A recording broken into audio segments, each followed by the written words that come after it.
I started teaching at Harvard in 1984 as an assistant professor of physics. And when I started teaching, I never asked myself, how am I going to teach? Which is kind of strange, right? Because when you do something new in your life, that should be the first thing you ask yourself. It was completely clear in my mind what I was going to do. I was going to lecture. After all, I had learned physics by listening to my professor's lecture, so I assumed that I had learned by listening to lectures, and therefore I thought, I'm going to lecture for my students. So I started teaching. I was asked to teach a course that none of my colleagues here really wanted to teach. It was physics for pre-medical students. These were not students who wanted to learn physics. They already hated physics before coming into my classroom, but they just had to learn physics. You know, most of my colleagues, when they used to teach that course, they would feel very unhappy at the end of the semester because the students would give them very poor ratings. You know, pre-meds are not very kind to physicists. But that didn't happen for me. I got very high ratings. It's a 5-point scale. And I typically got 4.2, 4.5 on a 5-point scale. Also, even though these were not physicists, but pre-meds, I could give them some really hard problems that, you know, I'm not sure I would do well on an exam. So the students gave me high ratings. They did well on what I considered complicated exams. I very quickly started to believe that I was the world's best physics teacher. And that illusion, because it turned out it was a complete illusion, went on for many, many years. I would go through my classroom on a rocket-propelled cart. This was many years ago, 30 years ago. I would climb up to the ceiling. I would have this big ball that would be on a pendulum, make it swing from my nose to the other side of the classroom, and then come back, and the whole class would gasp, thinking the ball would smash my nose and come back. I mean, it was like a Hollywood show. And I had these high ratings. And my students did well on exams. I was a star. But it was an illusion. Because after about 7 years, I read an article that claimed that students learn nothing or next to nothing in their introductory physics courses. And the article showed data from thousands of students in the southwest of the United States, Arizona, New Mexico, California. And the data had been obtained by asking the students multiple choice questions using not typical textbook problems, but using word-based problems. A car and a truck collide head-on on the highway. Is the force exerted by the heavy truck on the light car larger than the force exerted by the light car on the heavy truck? Are they equal? Is it the other way around? And these researchers showed that it doesn't make any difference whether you ask the questions before the students have had their physics course or after. These were not physics majors, they were engineering majors, pre-meds. I read that article and I thought, not my students, not Harvard students. But I'm a scientist. So one thing I've learned is you don't just make statements. If you make a statement, you better show data. So I decided to give my student this test. And I remember vividly what happened. As soon as they started to take that test, one student raised her hand and she said, looking me right in the eyes, she said, Professor Mazur, how should I answer these questions? According to what you taught me or according to the way I usually think about these things? I went, what's the difference? Shouldn't you think the way I teach you? Anyway, by the time the test had been completed, my life as an instructor was changed forever. Because it turned out that my students maybe did a little bit better than the students in Arizona, but that's simply because Harvard is a very selective institution. But Some did barely better than a gorilla hitting random keys on the keyboard. That shattered my illusion. And all of a sudden I thought, how can that be? I was in denial. I thought there must be something wrong with this test. And I did some more research. I did in the second semester, when you get to electromagnetism, I compare students' performance on the word-based problems with the textbook problems, and I discovered that they could do the textbook problem, but they could not answer the much simpler word-based problem. And the reason is that my students were simply approaching the physics as recipes, which they were memorizing. It was not a matter of understanding the principles, no. It was a matter of, tell me how to do the problems. Give me the recipe. Well, for a while, I felt very unhappy and I didn't know what to do. But then the solution presented itself serendipitously, totally accidentally. After the test had been completed, my students were shocked because they'd done so poorly. And they were worried because the final exam was coming later. So they asked me for a special session at night to go through every question of that test one by one. And I remember coming to this question about the truck and the heavy car. I took 2 minutes to explain it. I made a drawing of the truck, a drawing of the car, I drew the forces, and I said, by Newton's third law, these two forces are equal. What's more to explain about it? And I'd done that with my back to them on the board, and I turned around, and I could see at once from their faces that they were confused. So I said, is there a question?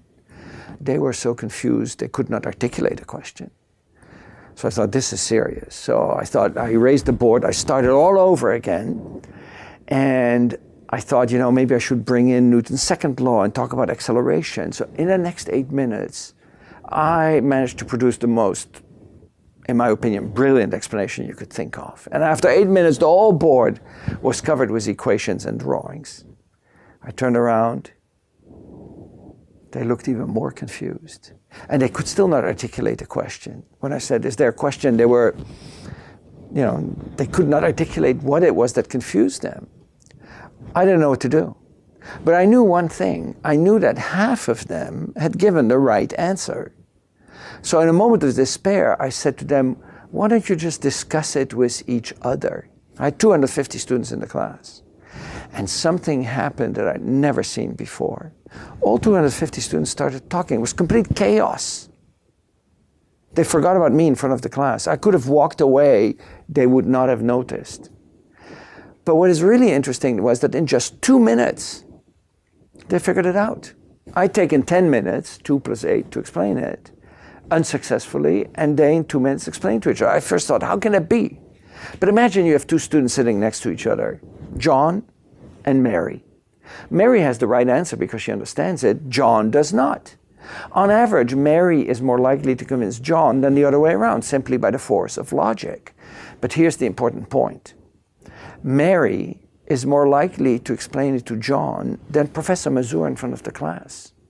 Why? Because she has only recently learned it. She still knows what the difficulties are that the beginning learner has. Whereas Professor Mazur in front of the class has learned it such a long time ago. To him it is so obvious, so simple, that he no longer understands why somebody doesn't understand it. It's what my colleague Steven Pinker in the psychology department calls the curse of knowledge. Once you understand something, you forget the difficulties that a beginning learner had. And I have to admit, when I was a student and I had a problem, I would often not bother asking my professor. I would go to a friend and say, hey, do you understand what Professor such and such said? So soon after this serendipitous discovery, I changed my approach to teaching completely. I stopped lecturing. I stopped being the Hollywood performer in front of the students. Instead, I gave them the book and my notes to read. I asked them to read the book before coming to class, not after class. And in class, I teach by questioning. So I'll talk a few minutes, I'll ask a question.